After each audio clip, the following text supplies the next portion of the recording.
Why smartphone screens get so dirty? Smartphone screens attract more than just fingerprints.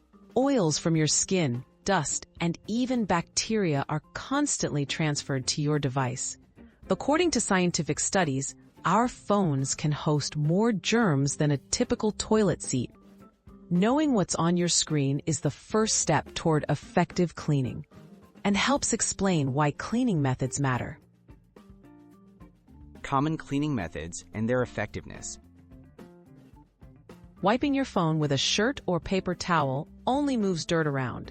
Research shows these methods won't remove most bacteria or oils. Even standard household cleaners can be ineffective or worse, damage the protective coating on your screen. So what does science recommend? What science says really works.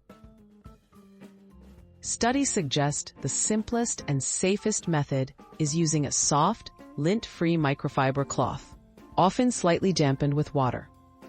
For stubborn grime, a small amount of 70% isopropyl alcohol can kill bacteria and evaporates quickly, reducing the risk of damage. These methods are both effective and gentle on your phone. Which cleaning methods to avoid?